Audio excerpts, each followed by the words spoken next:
तर अमोल केरकर ह्या मुंबईत असतात, त्या स्त्रीमुक्ती संघटनेच्या जनरल सेक्रेटरी आहेत. त्या रिझर्व्ह बँकेत नोकरीला होत्या, नोकरी सांभाळून संघटनेचं काम सगळं करत होत्या. त्यांच्या सहकारी पण या ठिकाणी आलेले आहेत, त्या महिलांना न्याय मिळावा याच्याकरता काम करतायत. आणि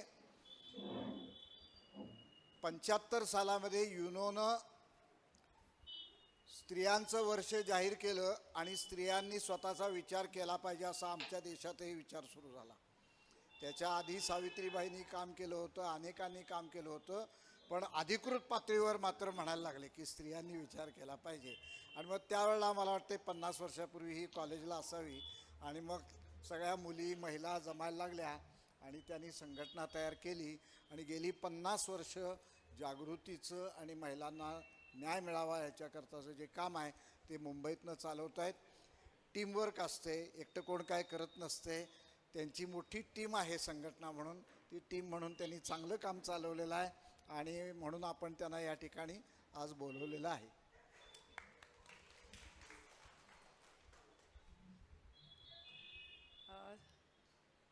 सन्माननीय व्यासपीठ आणि समोर बसलेल्या सर्व सहकारी मित्रमैत्री, आवाज येतोय शेवटपर्यंत? सर्वप्रथम तुमचं खूप अभिनंदन, कारण बँक हॉलिडे हा जो प्रकार आहे त्याचं आपल्या लाईफमध्ये किती मूल्य आहे ते आपल्याला माहिती आहे. म्हणजे रविवारची सुट्टी, शनिवारची अर्धी सुट्टी, पण बँक हॉलिडे म्हणजे अगदी आनंद गगनात मावेना. कारण आणि हे माझा स्वानुभव सांगते की मी रिझर्व्ह बँकेत 38 वर्ष नोकरी केलेली आहे. रिझर्व्ह बँकेच्या असोसिएशनचं काम केलं, जसं तुमच्यापैकी स्मिता मॅडमने मगाशी सांगितलं तसं रिझर्व्ह बँकेतल्या असोसिएशनचं पण काम केलं आहे. तरीसुद्धा ह्या सगळ्या कामामध्ये बँक हॉलिडेचं जे काही स्थान आहे ते मला माहिती आहे. आणि तरीसुद्धा तुम्ही एवढ्या मोठ्या संख्येने आलाय त्याचं मला खूप कौतुक वाटतं आहे. कारण सुट्टी दिवशी घरचे काम, आपल्याला काही सुटका नाही आहे कामातून. तर पहिलं तुमचं कौतुक आणि नंतर तुमच्या ज्या मैत्रिणी आल्या नाहीत, ज्या कुठल्या कारणाने, कारणं प्रत्येकीची वेगळी असतील, पण तरी ज्या कोणत्या कारणांनी, काही कारणं सांगायची असतात, काही कारणं छुपी असतात. म्हणजे मगाशी जी चर्चा झाली की भीती वाटते संचालकांची वगैरे, हां जे काय असेल ते, तर त्यांना मात्र तुम्ही अगदी निरोप द्या की हा एक अनुभव आहे, हे शिबिर हा एक अनुभव आहे. आणि आपण अगदी सहज सिनेमाची तिकीटं काढून, आता बँक हॉलिडे चला सिनेमाचं नाटकाचं तिकीट काढूया, हे जितक्या सहजपणे होतं तेवढं शिबिराला जाणं अजूनही सहजपणे होत नाही. ते व्हायला लागलं पाहिजे. माझी सुट्टी ही काहीतरी कामासाठी आहे, ह्या कामासाठी असं कुठेतरी आपल्या मनात जेव्हा रुजेल तेव्हा आम्ही स्वतःला सगळ्याजणी कार्यकर्त्या म्हणवून घेतो. तर कार्यकर्त्या ह्याचा अर्थ असा आहे की माझ्या आयुष्यातल्या प्रायोरिटीज ज्या आहेत, प्राथमिकता जी आहे ती वेगळी. एखाद्या सिनेमाचं तिकीट काढण्यापेक्षा एका मीटिंगला जाऊन बसेन मी. अशा प्रकारची प्राथमिकता आपल्या आयुष्यात जेव्हा तयार होते तेव्हा कार्यकर्ता बनतो. तेव्हा करमणूक बाजूला सारून आपण जर काही करू शकलो, करमणुकीला वेळ पाहिजे, आपल्या आयुष्यात स्थान आहे, आणि तरीसुद्धा आपण जर अशा प्रकारे आपल्या आयुष्याची प्राथमिकता जर घडवली तर आपण आपल्यातून एक कार्यकर्ता घडू शकतो. एवढं फक्त मी तुम्हाला पुन्हा चर्चा जी संख्येची आहे त्याच्यासाठी सांगते. तर ही पुढच्या वेळी आपण घेणार आहोत. मी आत्ताच स्वतःला आमंत्रण लावू शकतो कारण आम्ही कार्यकर्ते आहोत. तर पुन्हा येऊ, पण मोठ्या संख्येने मग तुम्ही तुमच्या मैत्रिणींना जमवा. ह्याच्या पुढचा टॉपिक घेऊ आपण आणि चर्चा करू. हां, हे पहिलं झालं. आता अतुलने आत्ता उल्लेख केला की 1975 साल हे युनोनी म्हणजे संयुक्त राष्ट्रसंघाने महिला वर्ष म्हणून घोषित केलं. आता संयुक्त राष्ट्रसंघ म्हणजे काय तुम्हाला खूप कल्पना आहे की नाही त्याची मला माहीत नाही. दुसरं महायुद्ध जेव्हा झालं म्हणजे संपलं तेव्हा प्रचंड विध्वंस झाला आणि त्याच्यानंतर काय झालं की जगातल्या सगळ्या देशांना आणि सत्तांनासुद्धा, मोठ्या सत्तांना पण असं वाटायला लागलं की असं युद्ध परत नको, थोडक्यात तिसरं महायुद्ध नको. म्हणून यांनी काय ठरवलं की आपापल्यातले जे मतभेद असतात किंवा असतात ते जरा आपण एक संघटना करू आणि संयुक्त राष्ट्रसंघाची स्थापना झाली. आता या संयुक्त राष्ट्रसंघाच्या स्थापनेमध्ये काही मोठे दादा राष्ट्र होती आणि काही गरीब राष्ट्र होती, बरोबर. पण सगळ्यांना मिळून एक व्यासपीठ मिळालं. त्या व्यासपीठाने असं ठरवलं की 1975 हे स्त्रियांचं वर्ष असेल. आता हे का ठरवलं? कारण 1945 साली जरा थोडा इतिहास चालेल ना, कंटाळा नाही ना? हां, कंटाळा नाही ना? हां, तर 1945 साली जेव्हा दुसरं महायुद्ध संपलं आणि युनोची स्थापना एका बाजूला झाली, त्याच वेळेला निरनिराळ्या देशांमध्ये स्वातंत्र्य लढे चालले होते. आपल्या देशातल्या स्वातंत्र्य लढ्याची आपल्याला गोष्ट माहितीच आहे. अशा प्रकारे जे स्वातंत्र्य लढे चालले होते, आपल्या देशात शेजारी चीन आहे तिथे झाला, त्याच्यानंतर आफ्रिकेतले पण देश होते जिथे सगळीकडे काय होतं, वसाहती होत्या. जशी आपण एक वसाहत होतो, बरोबर ना, ब्रिटिशांची वसाहत होतो ना, ते आपल्यावर राज्य करत होते, तसे जगात सगळीकडे वसाहती होत्या त्यांच्या. आणि मग सगळीकडे स्वातंत्र्ययुद्ध सुरू होती. या स्वातंत्र्ययुद्धांमध्ये सत्तेत पुरुष असतात, पण संघर्ष करायला बायका पण उतरतात. या सर्व सत्तांविरोधी जी स्वातंत्र्ययुद्ध निरनिराळ्या देशांमध्ये झाली, त्या सगळ्यांमध्ये स्त्रियांचा मोठ्या प्रमाणात सहभाग होता. युनोमध्ये जी राष्ट्र होती त्याच्यामध्ये ह्या सगळ्या वसाहती पण होत्या आणि त्यांना एक स्वातंत्र्याचा आनंद होता, त्यांना आपल्या स्वातंत्र्याचा अभिमान होता. तेव्हा त्यांना असं वाटलं की ह्या ज्या देशातल्या सगळ्या स्त्रियांनी याच्यामध्ये भाग घेतलेला आहे, तेव्हा स्त्रियांसाठी एक वर्ष आपण घोषित करायला पाहिजे. तेव्हा हे असं काय हवेत ना आलेलं नाही. लक्षात घ्या, आपली आधीची जी पिढी आहे, माझ्या आईची किंवा आजीची, तुमच्या आजीची असेल किंवा पणजीची असेल, ह्या आधीच्या पिढीतल्या स्त्रियांनी या स्वातंत्र्य लढ्यात भाग घेतला, त्याच्यासाठी त्याग केला आपल्याला स्वातंत्र्य मिळण्यासाठी. आणि त्याचं एक काय म्हणायचं, थोडंसं एक जाणीव ह्या जागतिक संघटनेने ठेवली आणि असं सांगितलं की आता हे स्त्रियांचं वर्ष घोषित करायचं. याच्या आधी स्त्रियांच्या संघटना होत्या की नाही, तर होत्या, बरोबर. निरनिराळ्या ठिकाणी पक्ष होते, त्यांच्या संघटना होत्या. पण याचं वैशिष्ट्य काय 75 सालाचं, तर हे जे जग आहे ते आत्तापर्यंत त्याच्याकडे पुरुषांच्या नजरेतनं बघितलं गेलं होतं. पुरुष ठरवणार की स्त्रीला चांगलं काय, पुरुष ठरवणार स्त्रीला वाईट काय, स्त्रीला वाईट काय किंवा स्त्रीला चांगलं काय, हे तो जेव्हा त्याच्या नजरेतनं बघतो पुरुष, तेव्हा ते त्याच्यासाठी काय चांगलं हे ठरतं, बरोबर. बाईनी असं वागावं, बाईनी मान खाली घालून चालावं, बाईनी अमकं करावं, बाईनी तमकं करू नये, हे जेव्हा पुरुष ठरवत होते, हजारो वर्ष पुरुष ठरवत होते हे सगळं, आणि त्याच्यामध्ये त्यांचा दृष्टिकोन होता. 75 सालानंतर जो फरक आहे, आता आपल्याकडे सुद्धा जे संत परंपरा आहे मोठी, आणि सावित्रीबाई फुले किंवा फातिमा शेख, ह्या सगळ्या आपल्या त्या काळातल्या नेत्या स्त्रियांनी वेगळा दृष्टिकोन देण्याचा प्रयत्न केला समाजाला, त्याच्यातून मोठं काम उभं राहिलं. पण आधुनिक काळात, म्हणजे जेव्हा आपल्या पिढ्या जन्माला आल्या, त्या काळामध्ये ह्या प्रकारचा एक दृष्टिकोन समाजाचा बदलावा, हे प्रयत्न 1975 नंतर नव्याने सुरू झाले. ते नव्हते असं नाही, पण त्याला एक वेगळ्या प्रकारचा जोम या प्रयत्नांना आला. आणि निरनिराळ्या ज्या स्वायत्त संघटना तयार झाल्या, त्याच्यात मी ज्या संघटनेचं काम करते, स्त्रीमुक्ती संघटना, आमची संघटना 1975 साली स्थापन झाली. तेव्हा मी कॉलेजला होते, पण त्या वयापासूनच ह्या संघटनेच्या कामाची सुरुवात केली आणि जग स्त्रियांच्या दृष्टीने बघायला सुरुवात केली. आणि त्यामुळे त्याच्यातनं एक मोठं काम आमचा जो सगळा संच आहे त्यांनी 50 वर्षात उभं केलं. त्याच वेळानंतर महाराष्ट्रातही अनेक संघटना उभ्या राहिल्या आणि त्यांचं आज 50 वर्ष होत आहे. स्त्रीमुक्ती संघटनेने 50 वर्ष होताना एक मोठा कार्यक्रम केला, त्याच्यात काही जणी सहभागी झाल्या होत्या. सोलापूरपासून, कोल्हापूरपासून निरनिराळ्या ठिकाणच्या स्त्रिया त्या कार्यक्रमात सहभागी झाल्या होत्या. आता संपूर्ण चळवळीला 50 वर्ष होत आहेत. हे मी आधी सांगते आपल्या विषयाला सुरुवात करायच्या आधी. त्याचं कारण हे जे वर्ष आहे ते संपूर्ण वर्ष 50वं वर्ष आहे स्त्रीमुक्ती चळवळीचंही, फक्त संघटनेचं नाही. तर या चळवळीचं स्त्रीमुक्ती हे 50वं वर्ष असल्यामुळे संपूर्ण महाराष्ट्रभर आपण सर्व संघटना एकत्र येऊन स्त्रियांच्या प्रश्नांवर मोहिमा घेणार आहोत. आणि नंतर डिसेंबर 25 मध्ये जेव्हा 50 वर्ष पूर्ण होतील, तेव्हा आपण मुंबईला 3 दिवसाची एक मोठी परिषद घेणार आहोत. हे मी आत्ताच सांगते, कारण निरनिराळ्या ठिकाणी याच्या मीटिंग सुरू झालेल्या आहेत आणि साताऱ्यात पण आपल्याला ते सुरू करायचे आहेत. सातारा, सांगली, कोल्हापूर, सोलापूर असे हे जे दक्षिण महाराष्ट्राचे जिल्हे आहेत त्याच्यातले सर्वांनी एकत्र येऊन हे करायचं आहे. आणि इथे मुंबईमध्ये या 4ही जिल्ह्यातून प्रतिनिधी आले पाहिजेत. बँकांचे आले पाहिजेत, इतर व्यवसायात ज्या संघटना आहेत, ज्या ट्रेड युनियन्स आहेत त्यांना पण आम्ही जाऊन भेटणार आहोत आणि असे सर्व प्रतिनिधी मुंबईला येणार आहेत.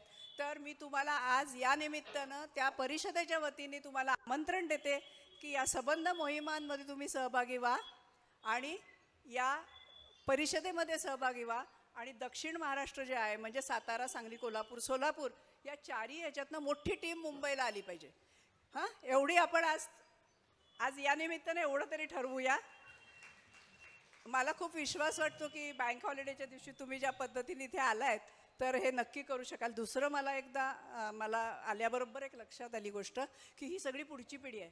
आम्हाला हे आता पांढरे झाल्यामुळे सारखी काळजी असते की हे काम पुढे कोण देणार. 50 वर्ष तर आपण केलं, पुढे कोण देणार काम, आपण किती वर्ष करणार आहे माहीत नाही. तेव्हा मला ह्या मुलींमध्ये सगळ्या खूप आशा दिसते की हे काम तुम्ही पुढे चालवायचं. कारण 50 वर्षापूर्वीचे प्रश्न आम्हाला कळले, आम्ही प्रयत्न केला. आज त्या प्रश्नाने वेगळं स्वरूप घेतलेलं आहे. प्रश्न तेच आहेत, गेलेत नाही, गेलेत असं वाटतं, तसं नाही आहे फक्त. आणि स्वरूप बदलतंय ते आमच्यापेक्षा तुम्हाला जास्त कळणार आहे.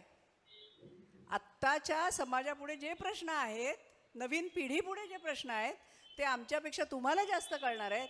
त्यामुळे आमचा विचाराचा धागा तुम्ही पुढे चालवायचा आहे. याच्यासाठी पुन्हा एकदा नव्याने आवाहन करते की तुम्ही ह्या सगळ्या चळवळीमध्ये मोठ्या संख्येने सामील व्हावं. आणि आज ज्या आल्या नाहीत त्या तुमच्या मैत्रिणींना तुम्ही नक्की हा निरोप देणार आहात. आता आपण आपल्या विषयावर येऊया.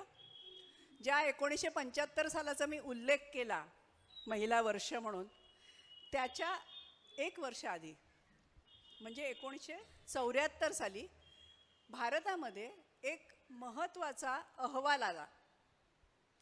या अहवालाचा इंग्रजीमध्ये अहवाल होता टुवर्ड्स इक्वॅलिटी, म्हणजे समतेकडे वाटचाल असं त्याचं मराठी नाव होईल. आपल्या देशातल्या विदुषी स्त्रिया याच्यामध्ये होत्या. त्यांचं खूप काम होतं, त्यांचा खूप अभ्यास होता आणि त्यांनी त्या काळातल्या समाजाचं हे जे अभ्यास केला, जे काही चाललंय त्याचं, आणि त्याच्यावरून त्यांनी एक महत्त्वाचा निष्कर्ष मांडला. तो जो निष्कर्ष आहे तो आज तागायत 50 वर्षांनी खरा आहे. काय होता निष्कर्ष तो? तर त्यांनी स्त्रियांचं समाजातलं स्थान काय आहे, भारतामध्ये निरनिराळ्या राज्यांमध्ये त्यांनी जी पाहणी केली त्याच्यातून स्त्रियांचं समाजातील स्थान काय आहे ह्याच्यावर त्यांनी निष्कर्ष काढला. तो निष्कर्ष काय आहे तर आर्थिक क्षेत्रात, राजकीय क्षेत्रात, सामाजिक क्षेत्रात आणि सांस्कृतिक क्षेत्रात स्त्रियांना दुय्यम स्थान आहे. म्हणजे काय दुय्यम स्थान आहे म्हणजे काय? बाईला पुरुषाच्या बरोबरीनं स्थान नाही. बाईला कायम पुरुषापेक्षा कमी स्थानावर मानलं जातं. पुरुषाला जी प्रतिष्ठा आहे समाजात ती बाईला नाही. ही पहिली गोष्ट. आता ह्यातून काय होतं तर जेव्हा स्थान नाही तेव्हा संधी कमी होते. संधी कमी होते. कशी होते? आता तुमच्याकडे कुठे नातेवाईकांमध्ये मुलगा जन्माला आला की तुम्ही काय वाटता, आणि मुलगी जन्माला आले की हे जर दोन्ही बर्फी आणि पेढे समान असते तर मला काही त्याचं वाटलं नसतं बरं काय. ठीक आहे की हा जरा हे विविध गोष्ट आहे, ही एक आहे ती एक आहे. तसं नाही आहे, तसं नाही आहे. बरोबर आहे. मुलगा जन्माला आला की अत्यानंद, आणि मुलगी जन्माला आली की मुलगी झाली हो. हां, तर हे जे आहे इथूनच जी भेदभावाला सुरुवात होते. नंतर मनीषा बरंच बोलणार याच्यावर. फक्त मी एवढंच सांगते की इथून आपण जे घरात सुरू करतो की मुलाला वेगळं. आणि मग बायका सांगतात ना की तू आधी पहिलं मला हे करून दे, कांदा चिरून दे, मग नंतर अभ्यास. मुलाला जाऊ दे खेळायला, त्याला अभ्यास करू दे. आता हे जे आहे हे आपणच करतो. तर हे सगळं का होतं? तर आपण असं म्हणतो की पुरुषांची सत्ता आहे, बाईला दुय्यम स्थान काय? पुरुषांची सत्ता आहे, बरोबर आहे. मग काय करूया? पुरुषांची भांडण करूया, पुरुषांशी भांडायचं रोज आपण. इतकं सोपं नाहीये. इतकं सोपं का नाहीये? त्याचं कारण हा जो पुरुष श्रेष्ठ असं हजारो वर्ष जे समाजाने शिकवलं ते पुरुषांच्या डोक्यात आहेच. पण वाईट भाग त्याचा असा आहे की तुम्हाला जरा थोडं थोडं थोडं थोडं विष दिलं ना तर मरत नाही तुम्ही, पण विष अंगात भिनतं. तर हे जे दुय्यमत्व आहे ते बायकांच्या मेंदूत भिनलेलं आहे. आणि हा त्यातला कठीण. बघते ना, सेमच वाटतोय मला. काय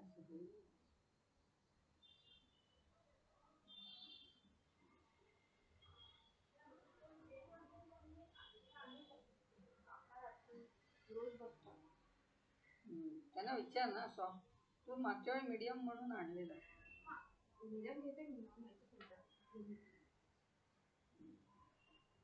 कारण एक तर तेवढा मोठा आहे ना तिथे मला ऑलरेडी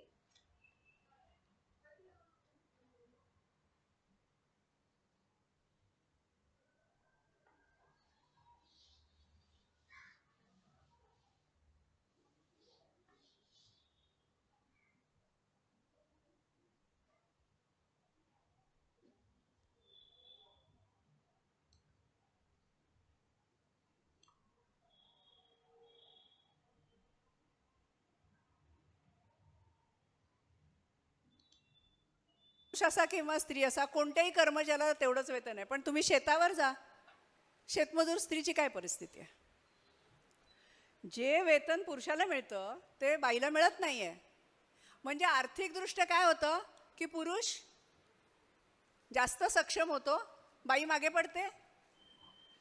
दुसरी गोष्ट, कामाचे प्रकार, ट्रॅक्टर चालवायला देत नाहीत बाईला, पुरुष चालवतो. थोडं थोडं फरक पडतोय पण सर्वसाधारण तेच राहिलंय.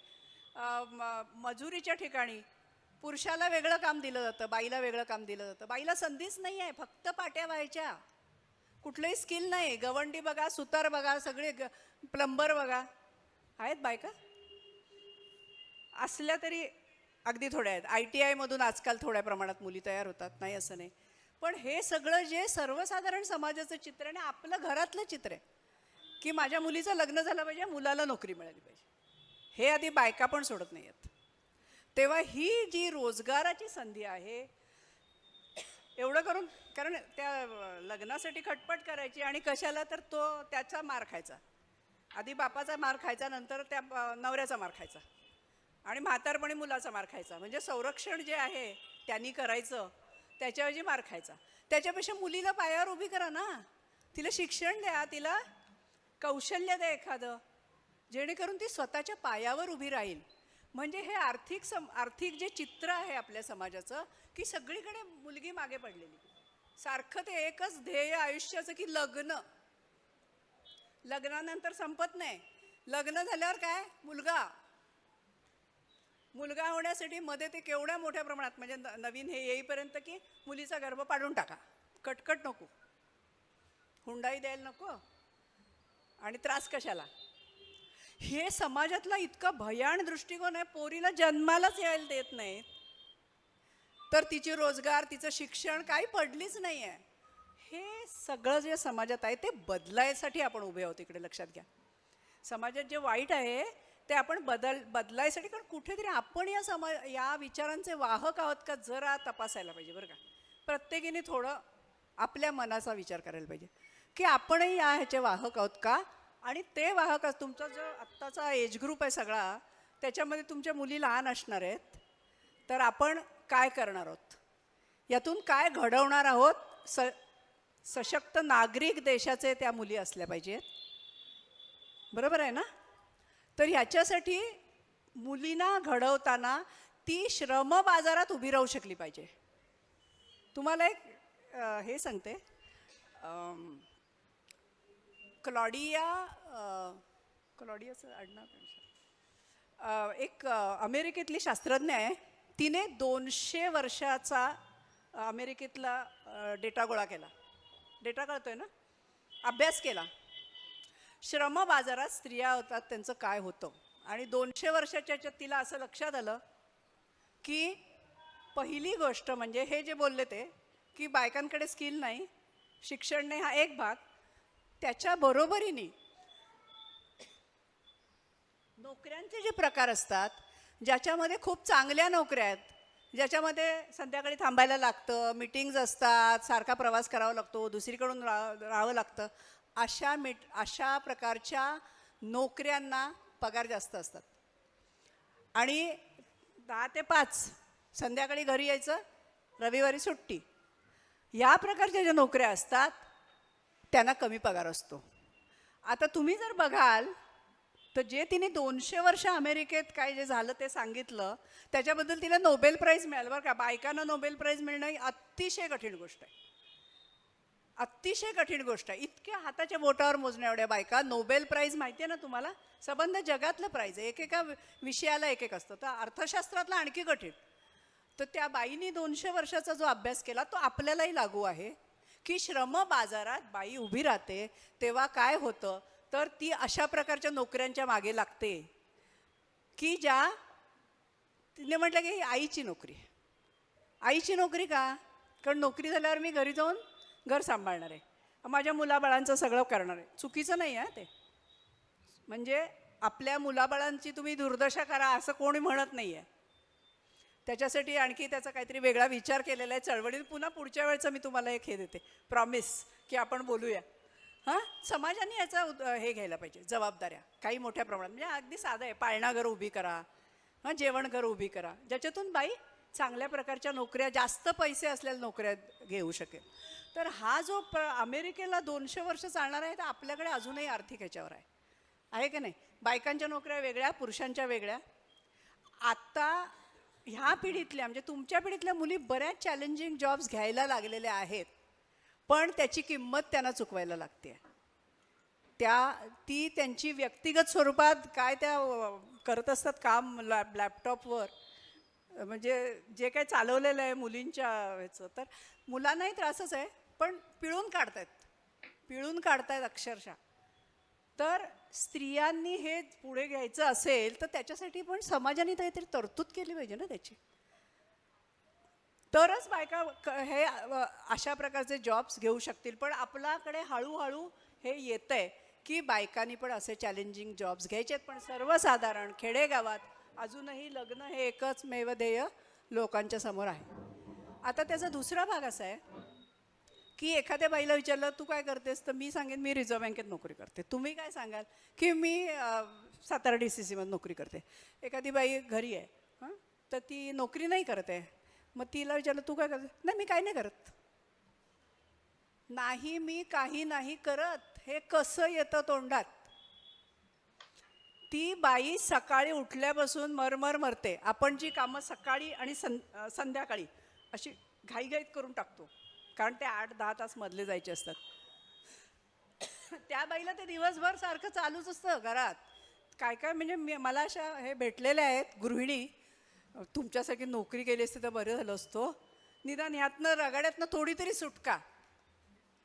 आता ह्याचं जे अर्थशास्त्र आहे ते 2 मिनिटात सांगते.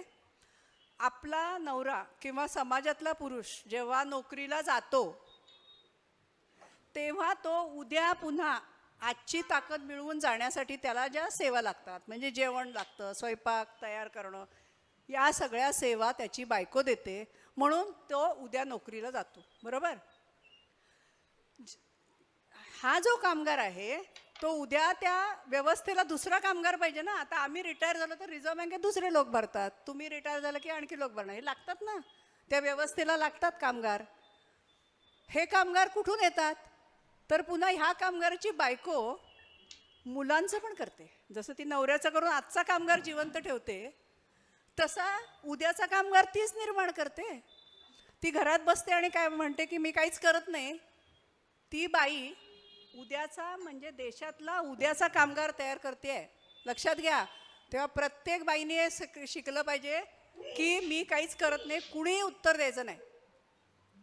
आता ह्याच्यामध्ये होतं काय, तर कामगार उद्याचा तयार करणं किंवा आजचा कामगार उद्या सकाळी कामाला पाठवणं, हे जे बाईचे श्रम असतात हे फुकट असतात. त्याच्यासाठी मुलामा कसला आहे, मला माझ्या कुटुंबाचं प्रेम आहे ते खरं आहे, मला माझ्या मुलांचं प्रेम आहे ते खरं आहे, हां, माझ्या कुटुंबासाठी मी खस्ता खाईन हे पण खरं आहे. अरे पण त्याची किंमत कोणीतरी मोजा ना, मी करेन ना माझ्या कुटुंबाकरता, ह्याची किंमत कोण मोजतोय का?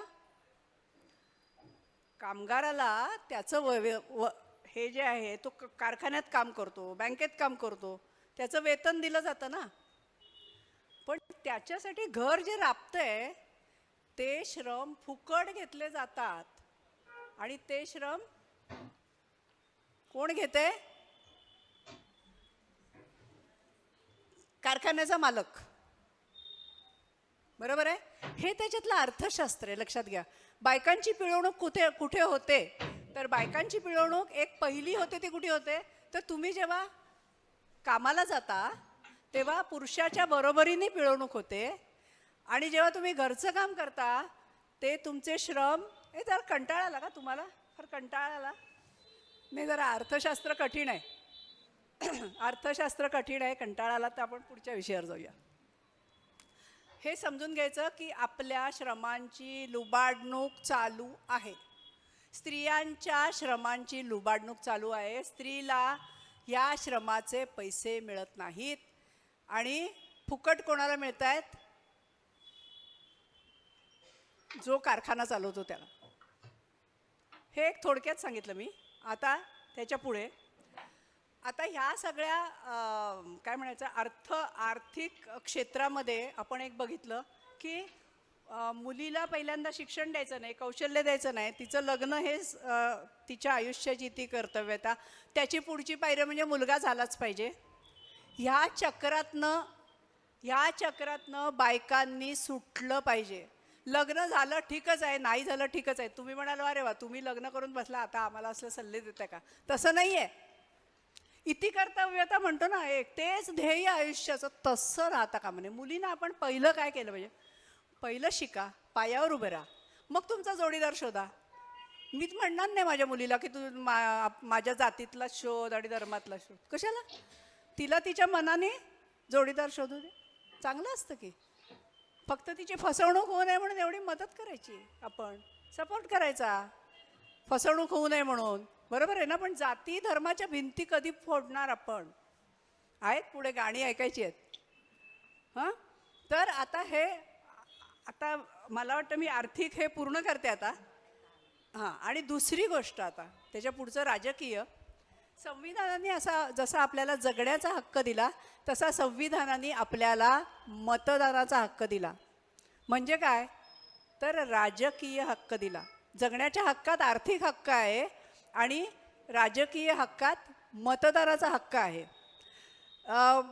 जेवढा म्हणजे पुरुषाच्या मताला जितकी किंमत आहे तेवढीच बाईच्या मताला किंमत आहे. काही ठिकाणी असं नव्हतं बरं का, ते दोन बायकांचं मिळून एक मत आणि पुरुषाचं मात्र एक मत, अशी पण पद्धत होती.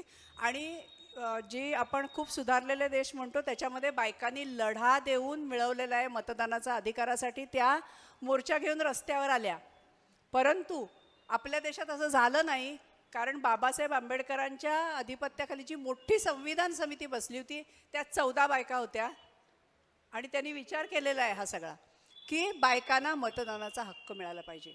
त्याप्रमाणे आपल्याला राजकीयदृष्ट्या एक हक्क नक्की मिळाला आहे. कुठला? मतदानाचा. आता ह्याची पुढची जी पायरी आहे, पुढची पायरी अशी आहे की समाजाचं नेतृत्व कुणी करावं, समाजातली धोरणं कशी आखावीत, याच्यासाठी आपल्याला जे काय म्हणायचं 3 स्तर आहेत आपल्या देशामध्ये. पहिला आहे तो केंद्र सरकार आहे, म्हणजे आपली लोकसभा आहे.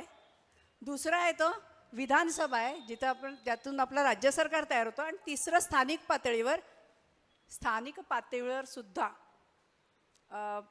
म्हणजे ग्रामपंचायत आहे किंवा महानगरपालिका आहेत, नगरपालिका आहेत, याच्यामध्ये काय केलं जातं तर त्या त्या क्षेत्रासाठी निर्णय घेतले जातात. आणि हे निर्णय कुणी घ्यावेत हे आपण कोण ठरवतं?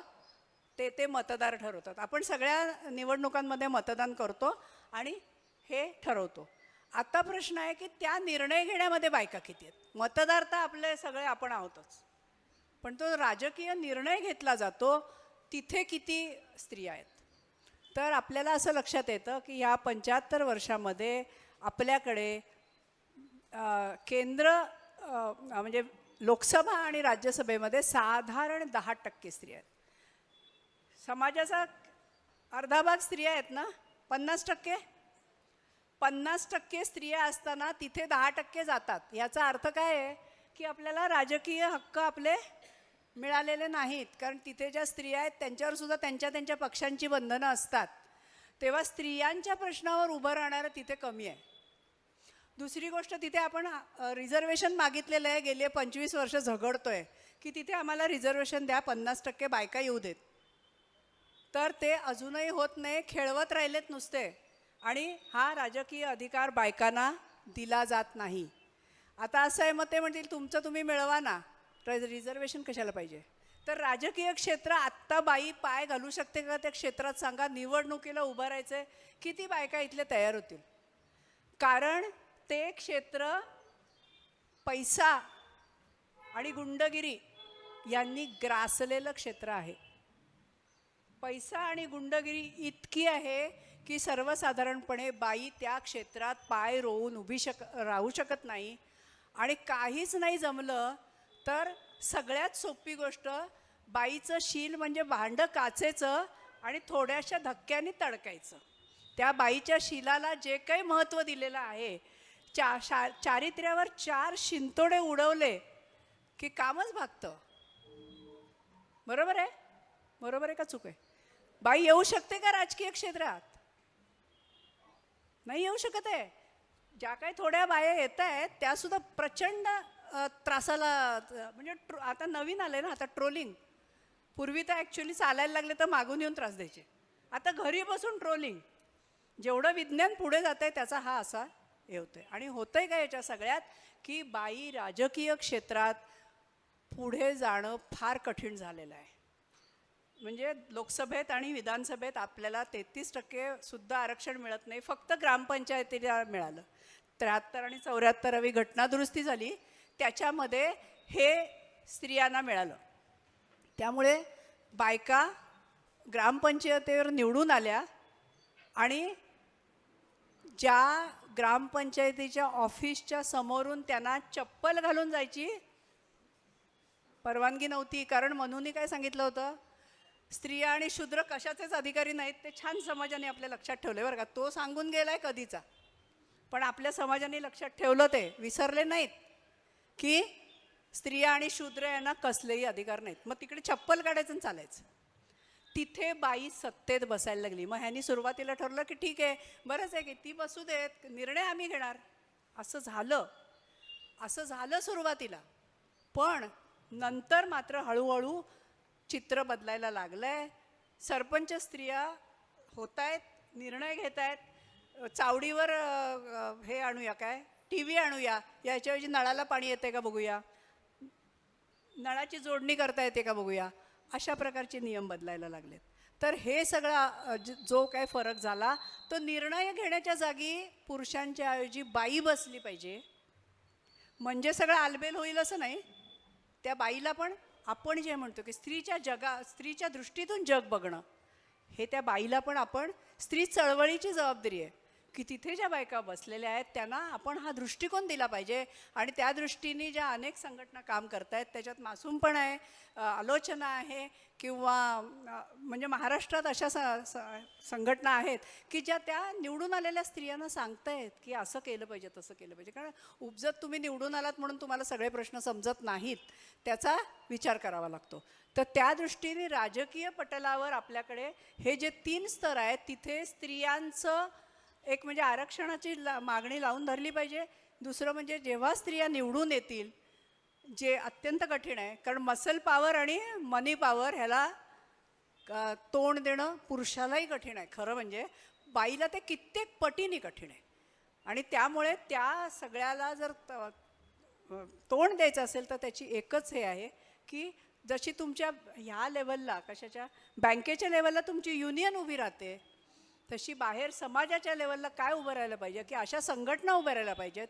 जनसामान्यांच्या संघटना उभ्या राहायला पाहिजे, स्त्रियांच्या संघटना, दलितांच्या संघटना, ओबीसींच्या संघटना, किंवा कुठल्या जातीवर म्हणून नव्हे पण जे पिडले गेलेले लोक आहेत त्यांच्या संघटना. अशी जर आपण काहीतरी एकजूट करू शकलो समाजामध्ये तर ही व्यवस्था आपल्याला बदलते. कारण ही जी व्यवस्था आहे तिला स्वतःचे हेतू आहेत, तिला जे काही नफ्याचे असतील किंवा सत्तेचे असतील हे स्वतःचे हेतू आहेत. या यंत्रणा उभ्या आहेत. या यंत्रणा कसल्या आहेत तर त्या जाती व्यवस्थेच्या आहेत, तशाच ह्या वर्गसत्तेच्या आहेत. या सगळ्या यंत्रणा काम करत आहेत. त्या यंत्रणांमधून आपला जो काही शोषण होतं आहे, सर्वसामान्य माणसाचं शोषण होतं आहे, ते थांबवायचं असेल तर आपल्याला सर्वसामान्य गरीब आणि पिडलेल्या लोकांना, वंचित लोकांना एकत्र आणून एकजुटीने उभं करण्याशिवाय पर्याय नाही. आता आपण अशा टप्प्यावर आहोत 50 वर्षाच्या की आपण स्त्रियांसाठी हे काम करायचं. सगळं जग काय आपल्याला बदलता येणार नाही, पण निदान स्त्रियांचं जग बदलायचं जे काम आहे, जे 50 वर्ष चालवलेलं आहे, ते तुम्ही मुलींनी पुढे येऊन पुढची 50 वर्ष चालवायचं आहे. आणि त्याच्यासाठी आत्ता जे काही मेळावे होत आहेत त्याच्यात तुम्ही भाग घ्यायचा आहे असं मी तुम्हाला आवाहन करते आणि माझं भाषण संपवते.